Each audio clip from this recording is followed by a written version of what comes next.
Alright guys, third video. Thanks for hanging in there with us. So we're going to talk about the warning signs of anxiety. And anxiety is really similar to stress, so you'll see some of these overlapping. But anxiety in and of itself is in intensity a little bit more severe than everyday stress. So here the warning signs would be feeling nervous, restless, having a sense of panic or doom. You're also going to have some very specific body functioning issues as well, like increased heart rate, rapid breathing, sweating, trembling, problems concentrating, difficulty sleeping, and then gastrointestinal issues. So here is a picture or a diagram of the threat system. And so I'm sure all of you have heard of the fight or flight response. I've included freeze as well. I usually use an example of, because all mammals have this response, it's innate in us. And so I use the example of a squirrel. And so we probably have all had this phenomenon happen where we're driving down the road and we see a squirrel try to cross the road. And usually we'll see them do one of three things. They either flee the situation and go back to the other side before they get hit, or they fight through that fear and they run across the street as fast as they can, or some unfortunate squirrels freeze in fear, and we all know what happens then.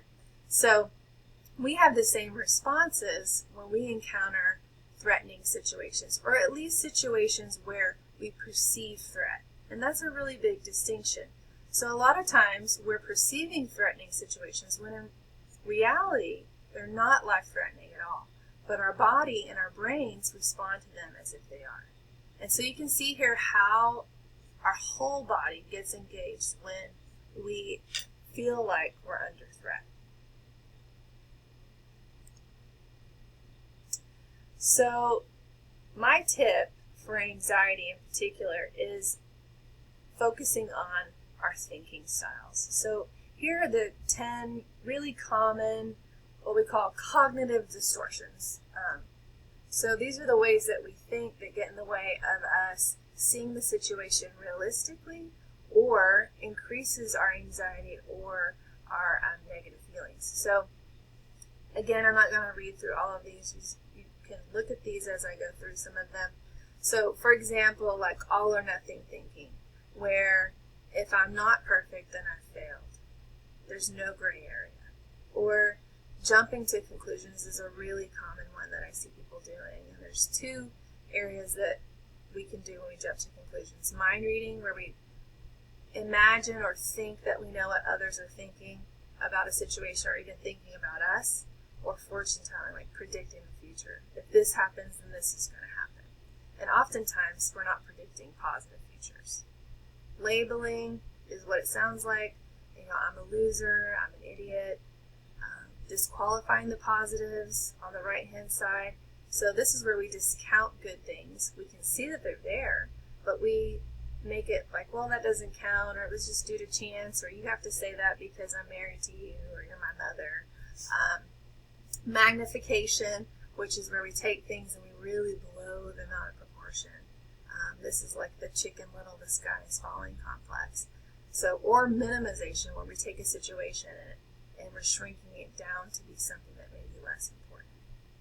So these are common thinking errors that we would want to try to focus on so that we could stop them in their tracks. Okay, like Dr. Fincher said, fight or flight gets activated. Unfortunately, when we're stuck in that fight or flight mode, our body does not work like it's supposed to. That's where people get chronic fatigue syndrome. All those type of things can come from just stuck in that fight or flight. And like she touched on as well, those small stressors, which are not life-threatening, become unmanageable. What I see in my patients is, simple things like, I have to drive downtown, or I have to, have this report in for work, and they'll spend all night just stressing about it and not being able to sleep when it's really not that big of a deal. So emotional stress is expressed through tension and increased tone in the muscular system. So people that have chronic anxiety are definitely going to have increased muscle tone. A lot of times they'll feel like their traps are connected to their earlobes because they're so tight. And also areas that are chronically injured are going to become, are going to feel even worse with anxiety and not being able to handle that because that's a weak part of your body. O2 intake becomes irregular, decreasing oxygen to tissues. This breeds inflammation.